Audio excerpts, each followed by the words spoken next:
Welcome explorers! Welcome to the Fantasy Mapper. Today we embark on a journey across one of the most iconic maps in fantasy literature, the lands of Westeros and Essos from A Song of Ice and Fire. Together we'll follow the winding course of the mighty Trident, climb the rugged peaks of the Mountains of the Moon, and wander along the sunlit shores of Dorne. We'll examine the geography, geology, and the subtle storytellings woven into these maps. So, grab your compass and let's explore. Maps are more than just pretty illustrations. They are essential tools for world building.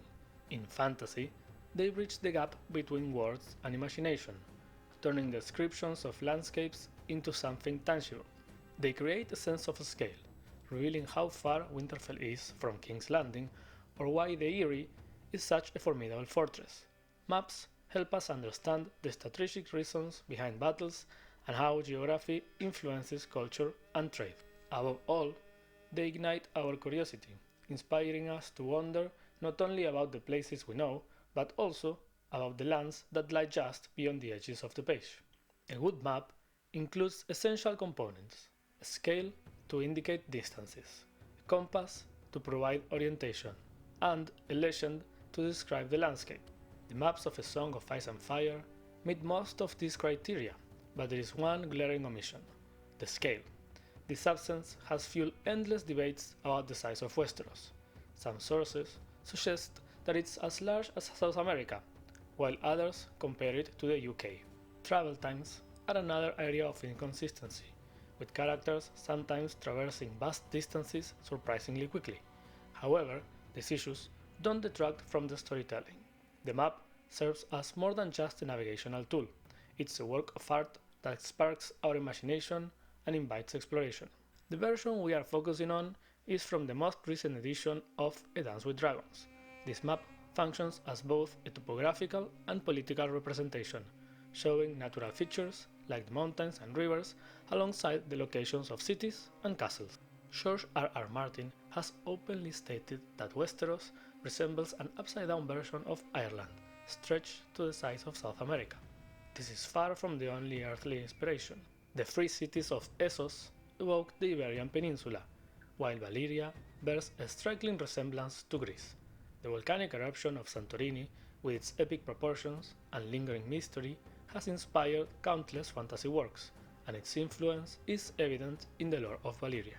The rivers of Westeros are a strong point for the map. Most of them are fed by sources that make geographic sense, and their basins are generally well-shaped. However, there are some significant issues, particularly with the Trident, arguably the most prominent river in the story, and with the rivers beyond the wall. The Green Fork, for instance, originates in the Boggy Neck and appears to flow uphill on the eastern sides of the Mountains of the Moon. Unless the neck is at a higher elevation than the Vale of Arryn, which, based on the implied geomorphology of the maps and the descriptions in the books, it does not seem to be, this defies logic. Water, after all, always flows downhill, toward the lowest point of the basin. The Blue Fork also has a questionable source, emerging from the springs and marshes that seem to be situated at a lower elevation than the areas the river flows towards. In contrast, the Red Fork is the most possible of the three branches. It originates in the western hills of the Riverlands and flows directly to the Bay of Crabs, following a logical and natural course. North of the wall, the hydrology becomes even more complex. The Milkwater River originates in the Frostfangs and flows eastwards, but is unexpectedly joined by a westward running tributary, forcing it to change direction and ultimately discharging into the Bay of Ice. Based on the general tilt of the region, it seems more likely that the Milkwater should merge with the Antler River and flow into the Shivering Sea. Similarly to what happens in southern Patagonia, where the Andes serve as a hydrographic barrier, none of the rivers in the area cross the Andes from Argentina to Chile, or vice versa. Without detailed field data, however, this cannot be confirmed. Perhaps there is an exceptionally deep glacial valley that allows the Milkwater to cross the Frostfangs and reach the Bay of Ice, but this remains speculative based on the maps alone. The mountains of Westeros are mostly realistic, following straight lines and running parallel to coastlines, just like real-world mountain ranges formed by tectonic forces, as seen with the red mountains of Dorne and the Frostfangs in the north. From what we observe in the maps and read in the books, there is no clear rain shadow in A Song of Ice and Fire. Perhaps there are no prevailing winds in Planetos, or maybe George R.R. Martin simply overlooked this detail. However, there's a curious gap between the mountains of the moon and the minerally rich highlands of the Westerlands. Could this be a case of extreme glacial erosion? On Earth, glaciers can carve deep valleys and leave behind U-shaped landscapes, like Norway's fjords or the Scottish Highlands. Perhaps, long ago, a massive glacier in Westeros eroded the land between these ranges. While possible, the scale of this erosion seems larger than one would expect, even when compared to examples from Earth's Ice Age. Assuming that Planetos has a size and axial tilt similar to Earth, it is safe to say that the known world of A Song of Ice and Fire is located in the northern hemisphere of Planetos. I would also suggest that the North Pole is somewhere within the lands of Always Winter. Perhaps the mysterious heart of winter is simply a poetic name for the pole.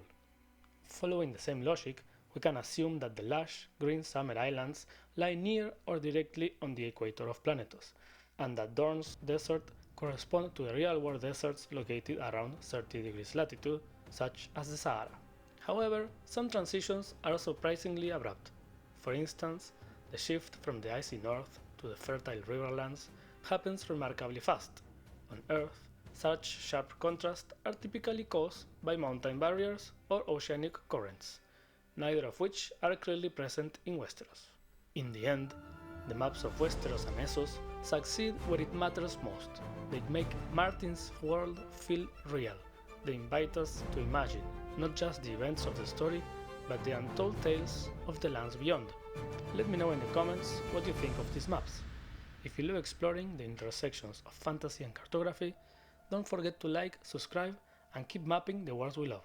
Until next time, explorers, stay curious.